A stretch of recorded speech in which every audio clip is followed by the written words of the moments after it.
की परीक्षा निरस्त की जानकारी मिल रही है। तो परीक्षा निरस्त कर दी गई। छत्तीसगढ़ बोर्ड की परीक्षा निरस्त हुई है।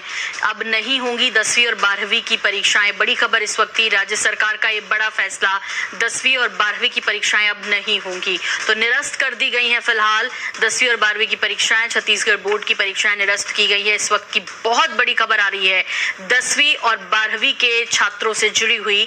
राज्य सरकार ने बड़ा फैसला लिया है कि परीक्षाओं को निरस्त किया जाता है। और आपको बता दें कि ये लॉकडाउन का जब मौसम शुरू हुआ, जब लॉकडाउन किया गया, उस दौरान कुछ पेपर हो चुके थे, कुछ बाकी थे। उन परीक्षाओं को चूंकि ये उम्मीद की जा रही थी कि यदि स्थितियां सुधरती हैं तो फिर आगे उन पेपर को लिया जाएगा, लेकिन फिलहाल जो अब बाकी पेपर थे वो नहीं होंगे, उनको निरस्त कर दिया गया है। तो राज्य सरकार का एक बड़ा फैसला, 10वीं और 12वीं की परीक्षाएं नहीं होंगी, जिनके पेपर बचे थे निरस्त कर दी गई हैं ये एग्जाम्स जो हैं। अंकिता शर्मा से और जानकारी लेंगे। अंकिता, आपसे जानना चाहेंगे डिटेल के साथ इस पूरी खबर को। 10वीं और 12वीं के अब जो बाकी बचे पेपर थे उनको निरस्त किया गया है।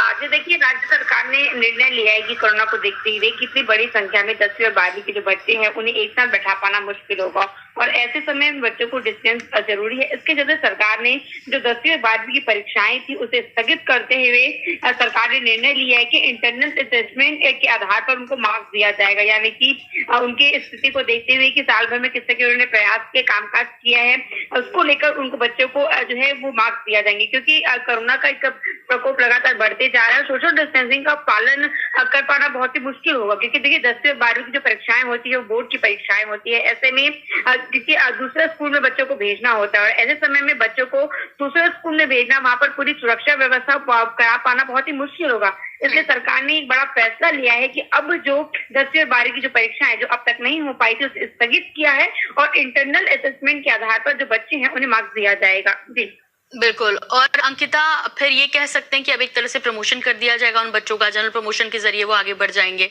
डाउटनेट पर होगा अब आपके सभी मैथ, फिजिक्स, केमिस्ट्री और बायोलॉजी डाउट्स का सफाया। बस अपने क्वेश्चन की फोटो खींचो, उसे क्रॉप करो और उसे सबमिट करो। 3 सेकंड के अंदर उसका वीडियो सॉल्यूशन पाओ। क्लास 6 से 12 से लेकर नीट, IIT, जेईई मेन और एडवांस के लेवल तक। तो आज ही डाउनलोड कीजिए डाउटनेट ऐप, लिंक डिस्क्रिप्शन में है। ये जो 2 साल होते हैं, चाहे वो 10वीं की बात कर ली जाए, 12वीं की, बहुत कठिन वक्त ये होता है और बहुत इसमें जो सब्जेक्ट है उसमें भी चुनना होता है। तो ऐसी स्थिति में बच्चों के लिए भी बड़ा कठिन समय होगा ये। जी बेशक, जिस प्रकार से जो परीक्षाएं बचे हुए हैं उसमें 2 जो महत्वपूर्ण परीक्षाएं होती हैं वो बचा हुआ है और कई बच्चे ऐसे भी होंगे जो उस विषय में ज्यादा ही अच्छे मार्क्स ला सकते हैं। ऐसे में उन्हें बराबरी में मार्क्स में ना कहीं उनके परसेंटेज में कमी आएगी, ऐसा कहा जा सकता है। क्योंकि जिस प्रकार से बच्चे जो रहते हैं उनके एग्जाम में पढ़ाई की वजह से ही वो आगे बढ़ पाते हैं। 10वीं का एग्जाम जो होता है वो बोर्ड होता है, 12वीं का जो होता है वो बोर्ड एग्जाम होता है, तो कहीं ना कहीं बच्चों के परसेंटेज में भी बड़ा यहाँ पे असर पड़ सकता है। बिल्कुल, बहुत बहुत शुक्रिया अंकिता इस तमाम जानकारी के लिए आपका।